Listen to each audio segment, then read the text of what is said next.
Part 2 of my video on Marie McDonald, we find out that she never really hit stardom, but she never quit trying.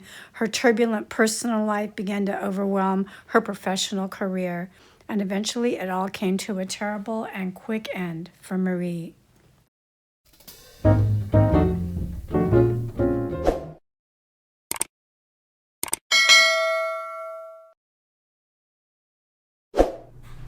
I'm going to read this part in my book regarding her marriage to Harry Carl and this ridiculous car. She had many miscarriages, possibly due to her serious Percodan habit, because yes, she's developed a prescription drug habit by this time, and she couldn't get by without a handful of pills every night. This would come back to bite her. And she was arrested for a hit-and-run accident and for driving under the influence of drugs. Carl, for his part, was charged with assault with a deadly weapon for trying to run down the reporters outside the courthouse. He felt throwing money at his marriage would fix it, so he gifted Marie a custom Cadillac Le Mans Roadster.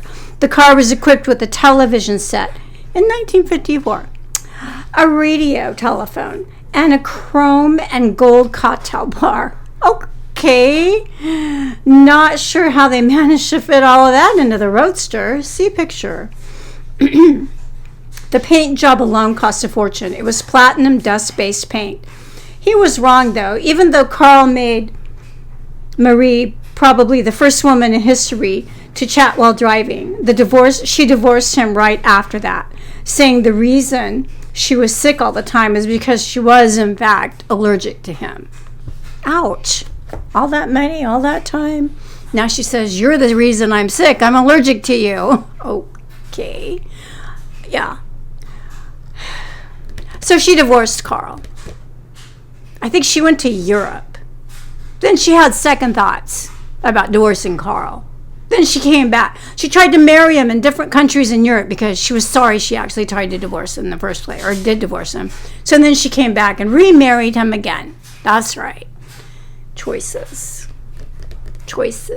These two would break up and reconcile 2 more times. Yeah.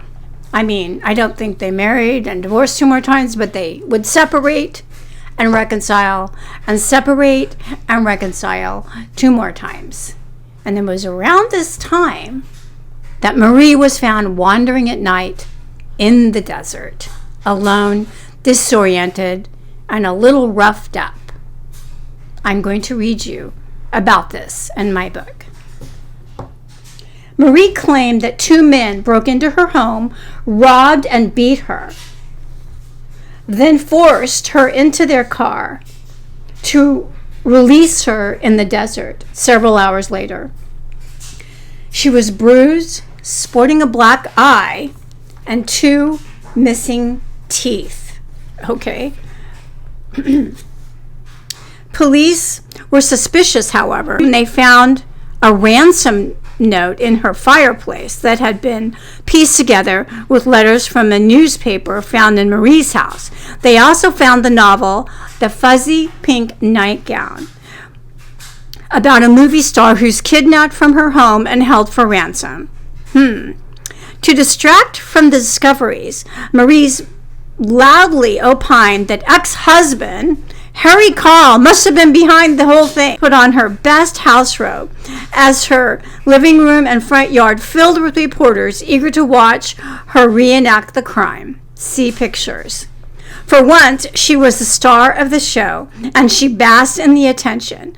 Eventually, Marie confessed that it was all a hoax, a desperate attempt to save her sagging career. How sad is that? I mean, you didn't think that was going to be discovered? How stupid do you think people are? Anyway, I'd like to know how I'd like to know who gave her the black eye, and I'd like to know what happened to the 2 missing teeth as well, because that's serious injury for a hoax. That's serious injury, especially the missing teeth. I mean, come on. Well, kids, believe it or not, this stunt actually did work.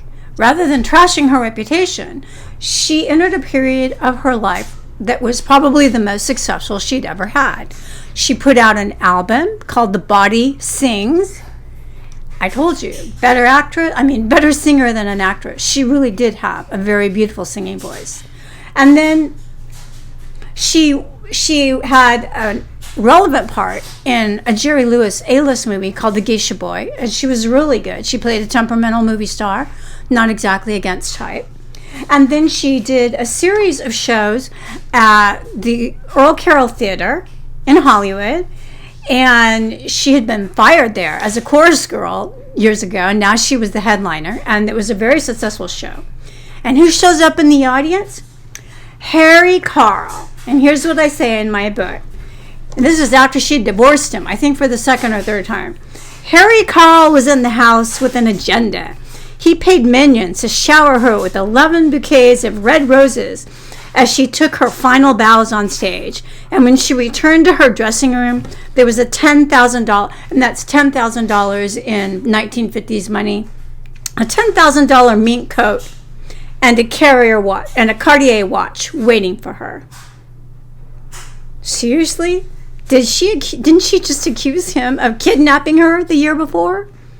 Why did she divorce this guy again? I mean, he couldn't get enough of her. The interesting thing about Harry Carl, maybe you've heard of him. He married Debbie Reynolds a few years after this and completely bankrupted her. It was the exact opposite. He had a serious gambling problem by that time, and he literally went through her entire savings and bankrupted her. So at least he's got money when he's with Marie McDonald, right? Anyway, Marie could have had a long and enviable career, nightclub career, but she let go of the movie star. She wouldn't let go of the movie star dream, despite the profound frustration of it. She married two more men, Louis Bass and Edward Callahan. And if you've not kept count, that makes six marriages to 5 men in 20 years. That beats Elizabeth Taylor's record. Yes. Things went from bad to worse for poor Marie after this. Okay, she just couldn't get it together. She was addicted to Percodan, and she had bleeding ulcers, and she was an emotional wreck at this point. I'm going to read this part of my book. In 1963, Marie did her one last final film, and over-the-top blonde dynamo Jane Mansfield. It was called Promises, Promises, and it was bad all around. From the horrible set to the tasteless semi-pornographic end product, Jane disliked Marie right away, probably out of jealousy. No one ever called her the body. Both stars were in their twilight years. Neither had been an A-lister, and both were reduced to doing semi-nude scenes while mugging outrageously for the cameras. Soon it would be over for Marie. She had already tried suicide once, shortly after her second divorce from Carl. She was hooked on Percodan and suffering from chronic insomnia. She had a nervous collapse while on a nightclub tour in Australia and was committed to a psychiatric institution from which she made a daring escape. Sounds like the Snake Pit. She claimed they were trying to brainwash her. Back in the States, she was arrested for trying to forge Percodan prescriptions. That's sad. And she was placed on probation.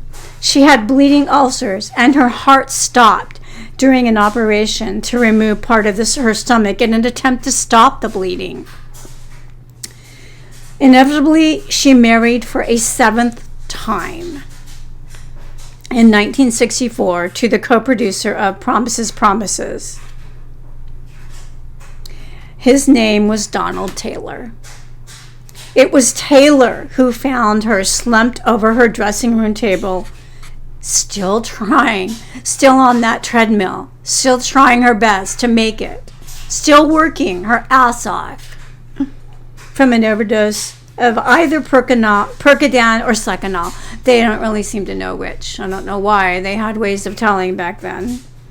No one seems to know. She was 42 years old. Marie was 42 years old. Maybe she just got tired of it all. Maybe it was an accidental overdose. They ruled it an accidental overdose. I mean, it was inevitable, right? She was popping those pills like candy for decades. So it was sad, though. The body was gone. Anyway, she's in my book, Tragic Hollywood, Beautiful, Glamorous, and Dead. And that's her chapter, if you're interested. Lots of people in there are very interesting. And even if you haven't heard of these people, their lives are still interesting. Some of the most interesting ones are the ones that were the lesser known. And Marie McDonald is one of those. Have you ever heard of Marie McDonald? Have you ever seen a picture of her? Comment down below. Okay, that'll do it for this week. Please like, subscribe, and do all the thingies. Watch my video. You guys are the best if you come this far. Even if you're mean-spirited and tell me that I got some of my facts wrong. I don't care. I really love it that you actually watched this far. Thank you so much. And check out my books on Amazon. And I guess I will see you guys next week.